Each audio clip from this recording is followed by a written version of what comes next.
Hello and welcome back to another episode of Critical Reactions with your host, Bryan. It's technically a new week, but it's also a new year. Welcome to 2026. We're going to continue on with the theme that we left off back in December with, which is where I just allow my patrons to pick whatever they want. It's just an easy way to ease back into doing the reactions and all of this. Today we're going to be checking out a group called The Book of Knots. I've never heard of this band before. We're going to be checking out a track off of their album Garden of Fainting Stars. The track is called Drosophila Melanogaster. I went and looked that up because I wasn't sure what it is, and it is the scientific name for a general fruit fly. Very run-of-the-mill insect. Kind of curious what they're going to do with that concept. There's a lot of ways you can take that thematically. Let's dive in though, see where the Book of Knots is taking us today.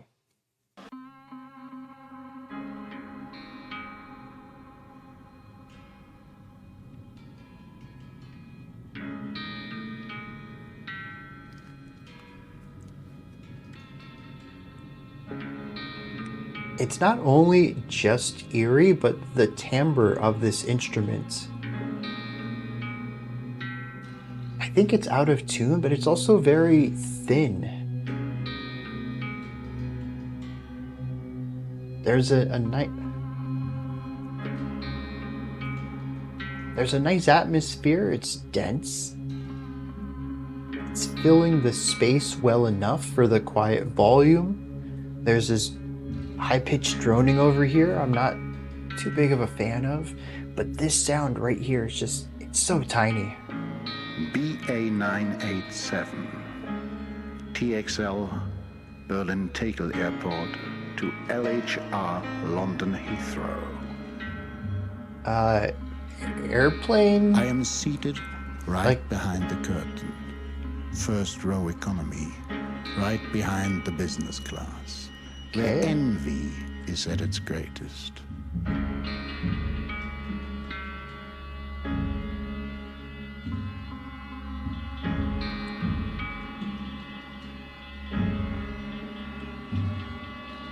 My knees grind into the back of the front seat. The slightest bit of tension increase in the backgrounds.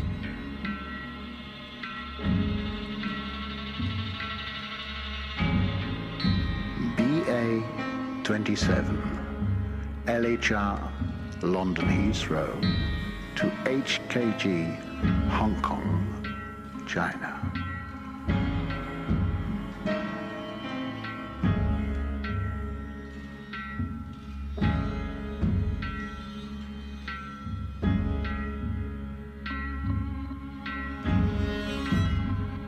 Yes, I have a tea, please.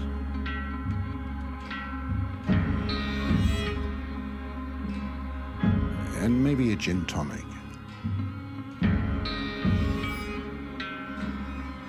Make that 3.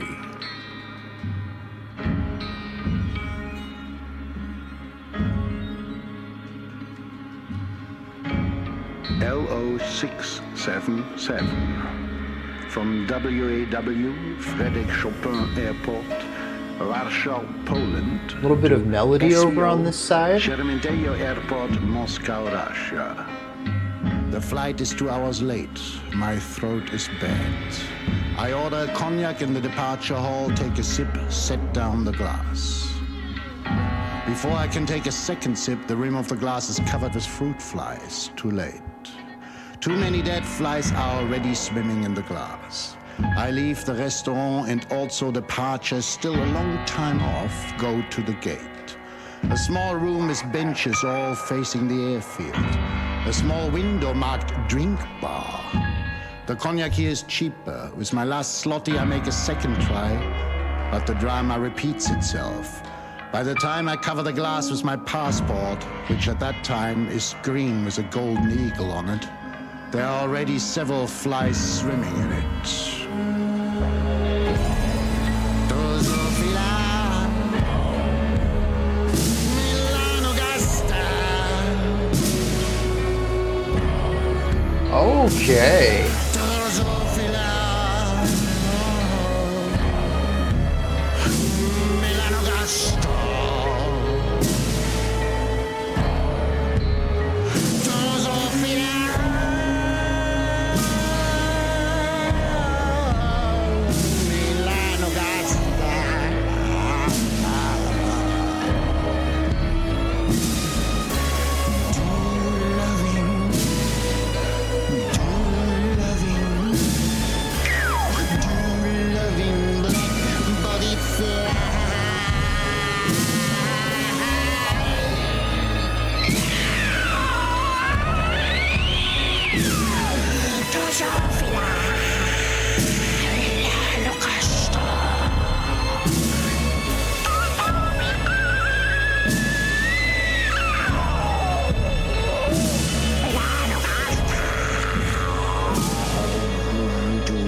My eyes are a little wet, dude.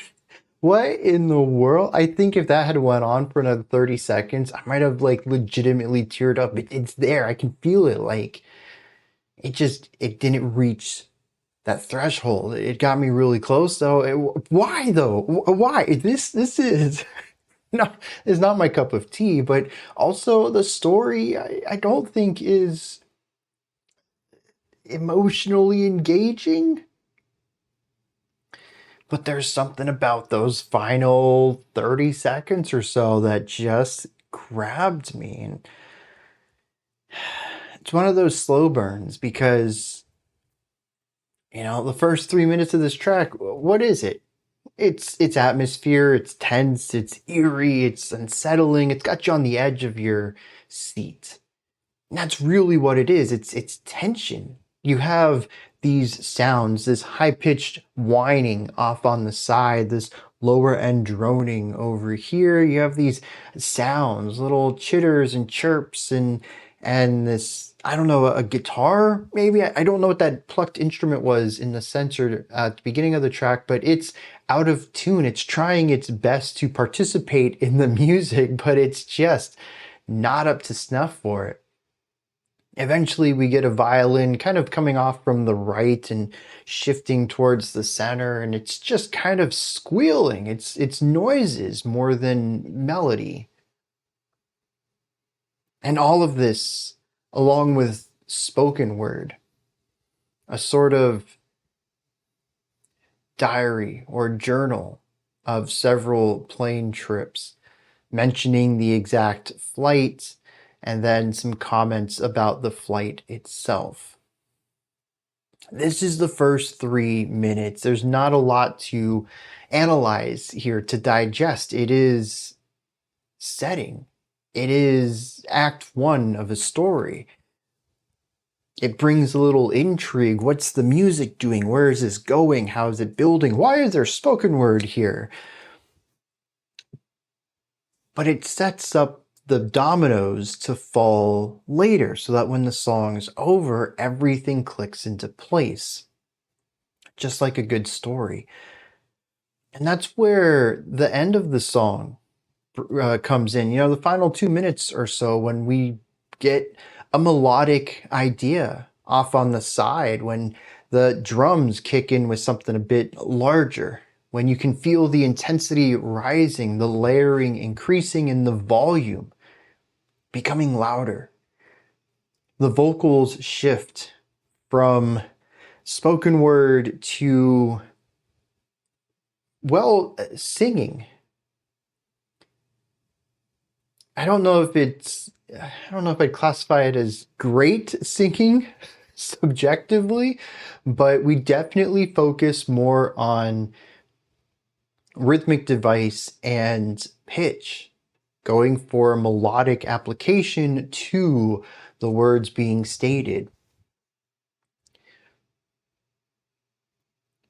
And all of this just continues to rise and escalate. That's really what the ending of this song feels like to me. It takes everything that we have been exploring and amplifies it. But interestingly, to me, it's not the layers that sell this moment. They absolutely contribute to it. I don't think the ending would be as pronounced as it is without all of these instruments coming in, without the harmonic expansion and the melodic expansion, without the song growing and turning from background ideas into, for lack of better words, just, a proper song where we have melody and stronger momentum to it. But it's the vocal performance that really grabs me here, which is kind of bizarre to say. Not because vocal performances aren't something to fixate on in music, but because in this track we haven't had vocals. We've had spoken word up to this point. And so breaking out into melody, repeating phrases, I'm not even really sure. I heard do you love him? And I think he said the title of the song. But honestly, once he started singing, I kind of stopped paying attention to the words and I was just, ingesting the vibe of it all. And then the vocal manipulation. This is what really grabbed me at the end here. And I don't know if this is natural. These squeaks, it almost sounds like a hyper constriction of, I don't know, some of these muscles here. I don't know. I'm not a vocal coach. I don't know what's specifically happening, but a constriction of things, creating like this smaller sound and thinner airwaves, kind of getting up into a whistle at times, but also feeling restricted, feeling in pain or discomfort. And it's this that elevates this for me. It takes it from something that honestly I was kind of enjoying the atmosphere, as tense as it was.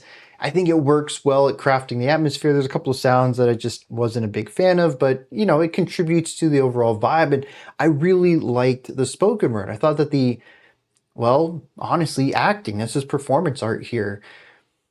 I thought that it was well done. The vocalist drew me in with the way that he was presenting these words. But then we get to this moment at the end and it takes it to the next level. And I'm in this moment with him. I'm feeling the pain. I'm feeling the anger, the whatever. It's just crunchy. It's not a word I use too often to describe moments, but it is. There's a discomfort to it, but also a roughness to the entire thing and a pain. It all comes together into something that's beyond discomfort. It's obviously a moment that I don't think our narrator wants to be in, but there's no escape from it either, which just exacerbates the pain of the feeling, of the atmosphere.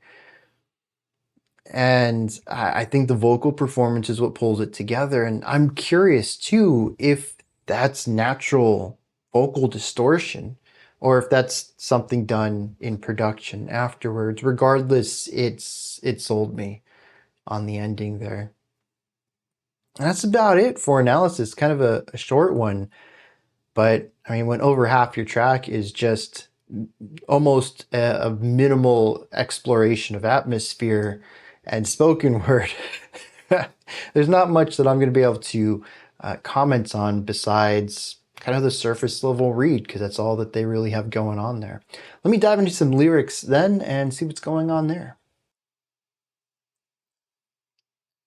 I don't know what this is. I mean, okay, there's a surface level read. I get that.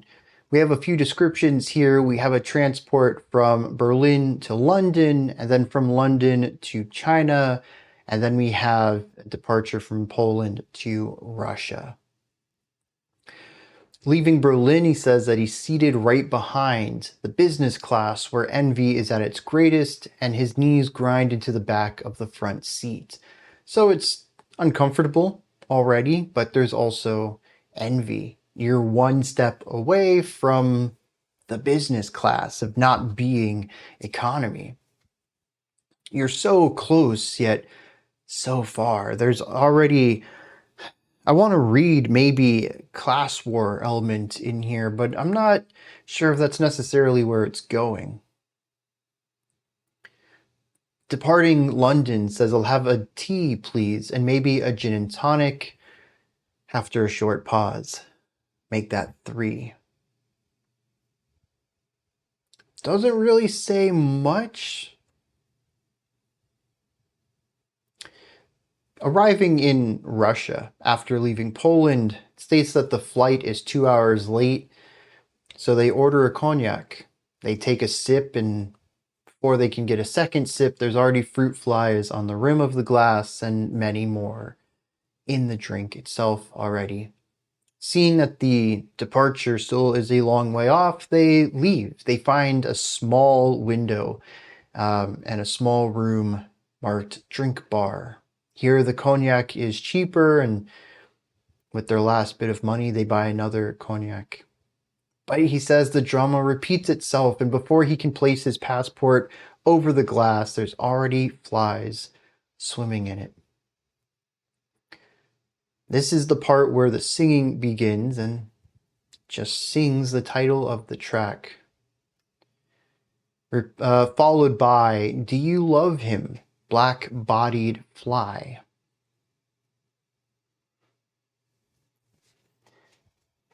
I don't know what this is supposed to be a reference to, and I'm really curious what some of you might make of this story. We obviously have someone who is just on the cusp, or at least they feel that they're just on the cusp of making it big. But they never quite get there, and they're spending the last of their money on alcohol, which is being ruined by flies. There's a couple of ways to take this that I can think of, but I don't know that any that would be really interesting as far as the metaphorical approach to understanding this.